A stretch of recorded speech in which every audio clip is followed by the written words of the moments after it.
에베소서에서 바울은 비밀이라는 말을 6번 사용하고 있습니다. 오늘 본문 3절과 4절에도 이 비밀을 사용하고 있는데 이 2절에서 말하는 비밀은 서로 약간 다른 의미를 지니고 있습니다. 4절의 비밀은 그리스도의 비밀로서 하나님께서 예수님을 통해 이루신 구원 계획을 뜻합니다.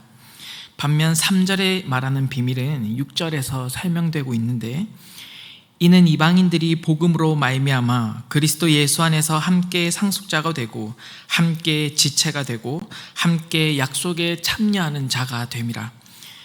그러니까 바울이 에베소서 3장에서 지금 강조하고 있는 비밀이라는 것은 하나님의 그 놀라운 구원 계획, 그리스도를 통한 그 구원 계획에 이방인도 포함되어 있다라는 사실입니다. 이 말은 당시 유대인들에게 굉장히 충격적인 것이었습니다. 이방인도 하나님의 백성이라는 것은 수천 년 동안 지켜온 자신들의 그 민족적인 자부심을 뒤흔드는 것이었기 때문입니다. 하지만 바울은 이 놀라운 비밀을 하나님께 직접 계시로 받았다고 이야기를 합니다. 그리고 그 비밀의 중심에는 예수 그리스도의 십자가 사역이 있습니다.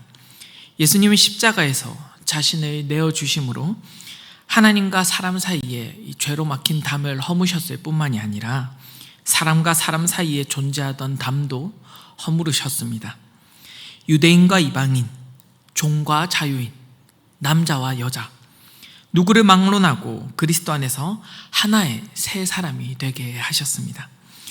이것은 하나님께서 처음부터 계획하신 구속의 경륜이었고, 때가 되어 하나님께서 예수님 안에서 드러나게 하신 그런 진리입니다. 하나님은 이방인에게도 은혜로 구원을 베푸셨고, 그들도 이제 하나님의 자녀요 상속자가 되게 하셨습니다. 교회는 이 놀라운 밝혀진 비밀이 실제로 드러나는 공동체입니다. 이 놀라운 계시 앞에서 바울은 무릎을 꿇습니다. 자신을 모든 성도 중에 지극히 작은 자보다 더 작은 자라고 고백하면서 복음을 전할 자격이 없음을 알매도 불구하고 하나님께서 은혜로 맡기셨기에 바울은 기꺼이 그 복음을 전하는 삶을 살아갑니다. 바울은 이 놀라운 복음의 비밀을 깨닫는 데에서 그치지 않고 그 비밀을 삶으로 전하다가 결국 감옥에까지 갇히게 되었습니다. 에베소서 3장 1절에서 바울은 이렇게 이야기를 합니다. 이러므로 그리스도 예수의 일로 너희 이방인을 위하여 갇힌 자 된 나 바울이 말하거니와. 바울은 지금 자기가 왜 감옥에 갇혔는지 정확히 알고 있습니다. 예수님의 이름을 전했기 때문이기도 하지만 그보다 더 큰 이유는 이방인도 하나님의 백성이 되었다는 복음의 비밀을 전했기 때문입니다. 이방인의 구원은 당시 유대인들에게는 도저히 받아들일 수 없는 선언이었고, 바울은 그 진리를 선포함으로 유대인들의 거센 반발을 사게 되었습니다. 사도행전 21장 28절에 보면 바울이 예루살렘에 있을 때 아시아에서 온 유대인들은 바울이 헬라인의 성전에 데리고 들어가서 우리의 성전을 더럽혔다라고 이야기하면서 그를 옥에 가두어 버립니다. 사실 이것은 에베소 사람 드로비모가 바울과 함께 있는 것을 보고 그 에베소 사람 드로비모를 성전에 데려갔다라고 착각을 해서 벌어진 일종의 해프닝이었지만, 오해였지만, 유대인들이 바울을 미워한 핵심 이유는 사실 오해 때문이 아니라 그가 이방인의 구원을 전했다는 그 사실 때문이었습니다. 바울이 이방인도 하나님의 백성이다라는 그 사실을 강하게 설교했기 때문에 유대인들의 분노를 샀고, 유대인들은 사실 여부와 관계없이 그를 감옥에 집어넣은 것이었습니다. 만약 바울이 예수님의 그 복음을 전할 때 이방인들의 구원 사실을 빼놓고 우리 유대인들만 그리스도를 통해 하나님으로부터 구원을 받았습니다라고 전했다면, 혹시 그렇게 했다면 바울은 감옥에 갇히지 않았을지도 모르겠습니다. 하지만 바울은 밝혀진 그 복음의 비밀 앞에서 한 채 타협도 하지 않았습니다. 그는 진리를 이미 깨달았기 때문에 미움을 받을 것을 알면서도 그 사실을 전할 수밖에 없었습니다. 이방인을 위해 갇힌 자 된 바울, 얼마나 충격적이고 감동적인 스스로의 고백입니까?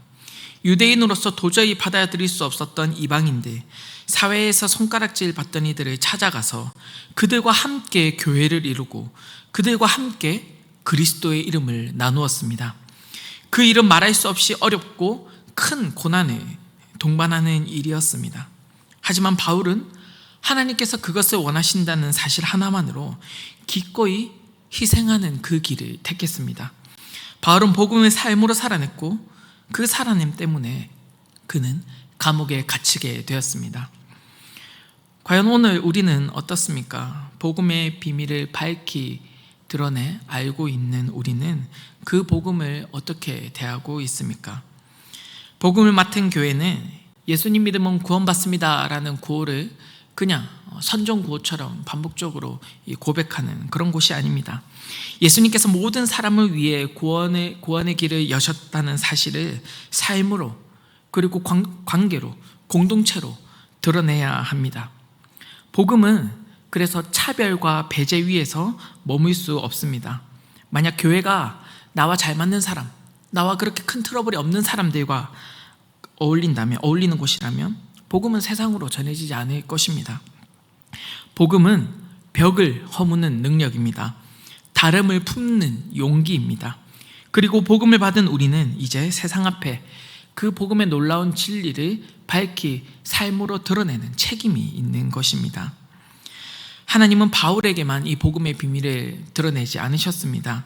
에베소서 3장 10절에서 바울은 이렇게 이야기를 합니다.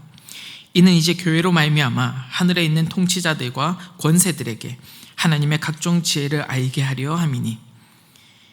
이 복음의 놀라운 비밀은 교회를 통해 드러나야 합니다. 그리스도께서 자기 피로 세우신 교회는 하나님의 구원 계획이 현실에서 증명되는 자리라고 할 수 있습니다.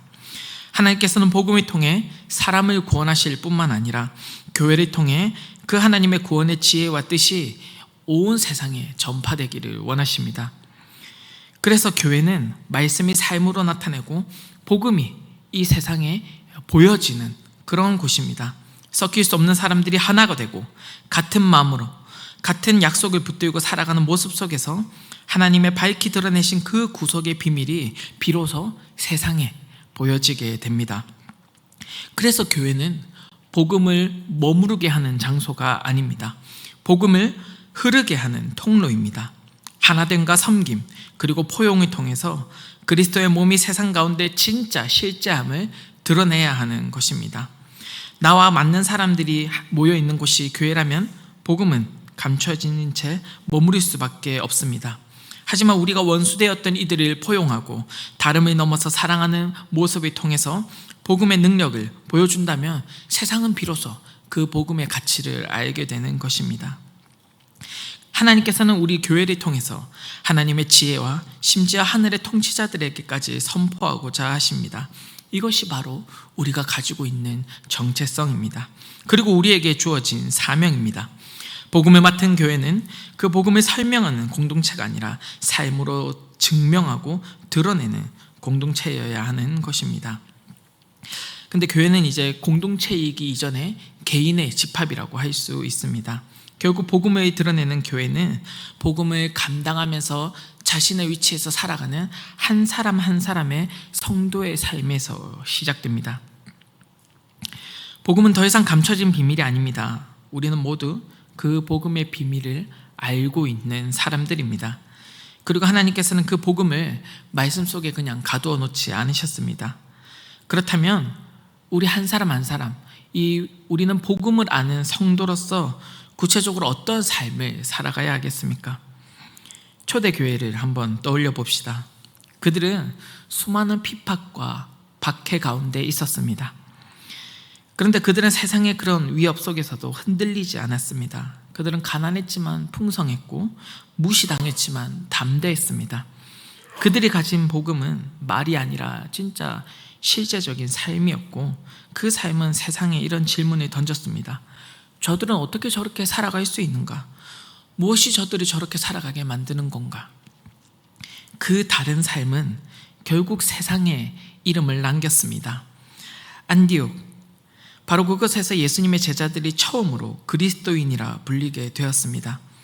스데반의 순교 이후 흩어진 성도들이 안디옥에 정착해서 교회를 이루었고, 그들은 유대인뿐만 아니라 이방인들에게도 복음을 전하는 새로운 공동체를 세워갔습니다. 사람들은 그들을 보면서 이야기했습니다. 저들은 뭔가 다르다. 유대인들과 이방인이 함께 어울려 살아가는 모습, 그리스도를 따르면서 세상과는 전혀 새로운 삶의 방식으로 살아가는 그들을 보면서 그리스도인, 곧 그리스도를 따르는 사람들이라고 세상 사람들이 별명을 붙여준 것이었습니다. 이처럼 복음이 진짜라면, 그 복음이 우리를 바꾸었다면 세상은 반드시 우리를 통해서 놀라운 변화를 보게 될 것입니다. 그리고 우리는 그 질문을 받기에 합당한 삶을 살아가야 될 것입니다. 오늘날 많은 교회가 그냥 복음의 어떤 구호로서 사람들에게 전파하려고 합니다. 하지만 세상은 우리에게 어떤 설명이나 말을 듣고 싶어 하는 것이 아니라 우리가 과연 복음을 가진 자로서 어떻게 살아내고 있는가라는 것을 보고 싶어 합니다. 우리가 정말 세상과 다르게 살아간다면 세상은 우리가 설명하지 않아도 반드시 우리에게 묻게 되어 있습니다. 그리고 그 질문에 바로 우리가 대답해야 하는 것입니다. 우리가 가진 이 복음의 비밀이라는 것은 우리의 삶으로 드러나야 하고, 사람들은 그 삶을 통해서 복음의 빛을 보게 됩니다. 그러나 복음은 또 삶으로만 충분하지는 않습니다. 삶은 복음의 문을 열어주지만 복음의 내용은 결국 그 삶을 살아내는 우리의 입술을 통해서 전해져야 완성이 됩니다. 때로는 우리의 이 표정과 태도가 먼저 복음의 문을 열어가는 그런 문이 될 수 있습니다. 하지만 예수 그리스도의 이름이 우리를 통해 선포되지 않는다면 완전히 복음은 전달된 것이 아닙니다. 그래서요, 삶으로 복음을 보여주십시오. 그리고 기회가 될 때 주저하지 말고 우리의 입술을 열어서 우리가 가진 그 복음의 놀라운 비밀을 사람들에게 전해 주십시오. 우리는 그리스도를 전하는 사람들입니다. 그리고 그 복음은 지금도 감출 수 없는 진리로서 우리를 통해 전해지기를 기다리고 있습니다. 우리 그루터기 공동체는 7월 23일부터 27일까지 영동 추풍령교회, 합천 초계교회, 하동 악양북교회로 학위봉사를 떠납니다. 지역에 있는 교회의 아이들을 대상으로 성경학교를 진행하고 지역사회에 전도도 하고 또 어르신들을 찾아가서 봉사도 하게 됩니다. 또 학위봉사가 끝나면 7월 28일부터 30일까지 수원에 있는 합동신학대학원 대학교에서 토브, 보시기에 좋았더라 라는 주제로 여름 수련회를 진행하게 됩니다. 이 자리에 있는 그루터기 여러분, 여러분들이 학위봉사에 가고 수련회에 가는 것은 단지 우리가 여름에 또 좋은 추억 하나를 남기기 위해서, 혹은 계속 그렇게 왔기 때문에 관습적으로 습관적으로 그렇게 참여하기 위해 가는 것이 아닙니다. 지역교회 아이들에게 우리가 받은 복음의 비밀을 전하고 복음에 낯설어하는 어르신들에게 그리스도의 사랑과 진리를 우리의 삶과 입술로 전하기 위해서 우리는 그 자리로 가는 것입니다. 그리고 그렇게 복음을 전하고 돌아온 우리에게 곧바로 이어지는 여름 수련회는 지친 마음과 몸을 쉬게 하는 시간인 동시에 복음과 함께 우리가 다시 깨어나는 그런 은혜의 자리가 될 것입니다. 우리가 가진 이 복음은 보여져야 하고 들려져야 합니다. 때로는 그리고 기회가 주어질 때 우리가 주저하지 않고 우리의 입술을 열어서 우리가 간 그 자리에서 우리가 가진 복음의 비밀을 우리는 전하고 와야 합니다.